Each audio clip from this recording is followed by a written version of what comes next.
네, 이번에는 여러분들 사회복지 실천 기술론에 대해서 좀 이야기를 해보도록 하겠습니다.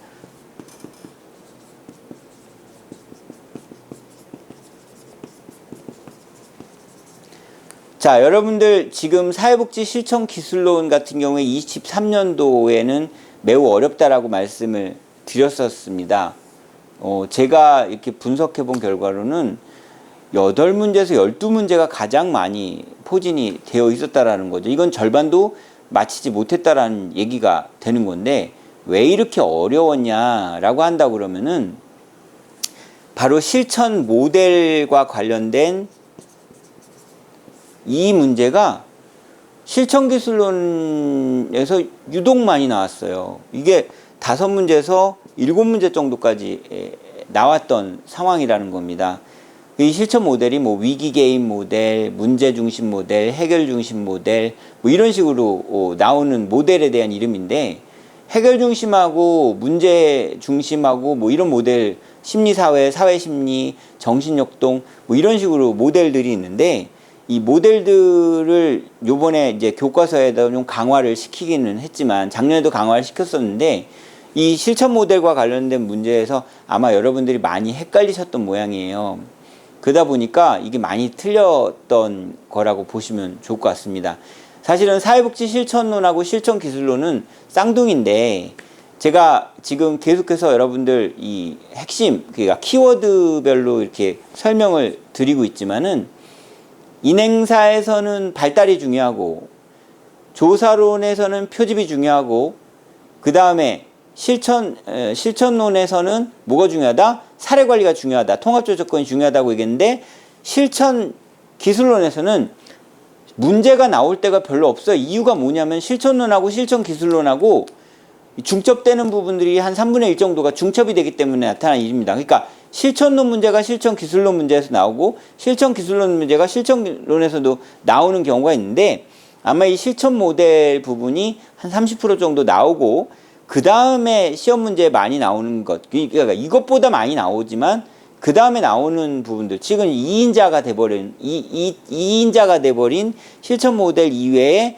한 부분이 뭐냐면은 가족, 집단, 접근, 가족 집단 접근 관련해 가지고 굉장히 비중 있게 교과서에다가 놨지만, 가족 집단 접근에 대한 문제들이 많이 나옵니다.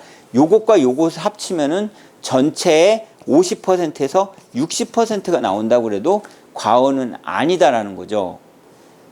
자, 그런데 여기서 또 하나가 뭐냐면 미시적, 중시적, 거시적 접근이라는 부분들에 대해서, 이거는 이제 여러분들 인간행동과 사회환경의 문제에 항상 묻어서 나오는 경우가 있어요.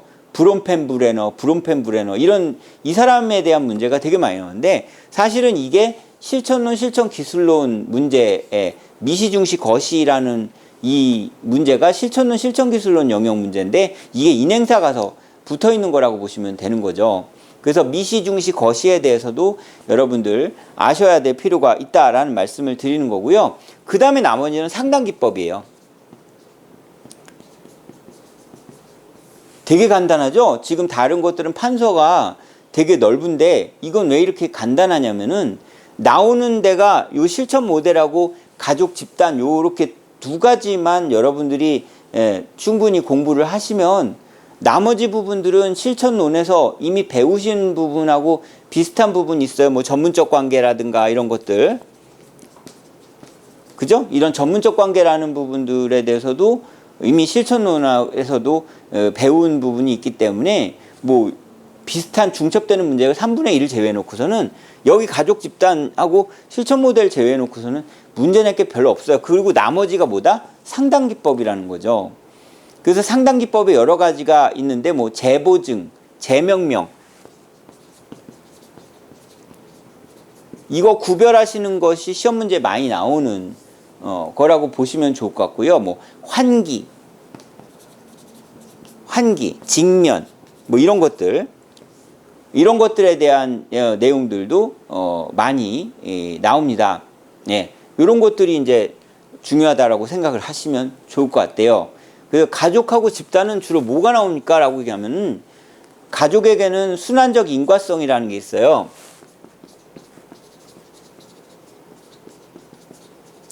순환적 인과성이라는 부분은 서로 영향을 주고받는다라는 것들을 의미하는 것을 이야기하거든요. 집단에는 뭐 다이나믹 이런 것들에 대한 이야기들이 좀 시험 문제에 많이 나오는 편이라고 보면 역동성을 보시는 거고, 그 다음에 이게 다이나믹 역동성이에요. 그 다음에 개별화. 그 다음에 이제 뭐 시험 문제 진짜 안 나오면 정말 아닌 비에스텍의 7대 원칙. 이 비에스텍의 7대 원칙이라는 부분들 안에서 뭐 개별화나 이런 것들은 너무 보편적인 거니까 여기서는 뭐 의도된 감정 표현, 통제된 정서적 관여, 수용, 뭐 비심판적 태도. 예. 다시 의도된 감정 표현, 그 다음에 통제된 정서적 관여, 이런 것들에 대한 구별을 해주셔야 될 필요가 있는 것이죠. 예, 그러니까 지금 여기에 있는 내용들 위주로 공부를 하시면 사회복지 실천 기술로는 아주 좋은 점수를 맞을 수가 있습니다.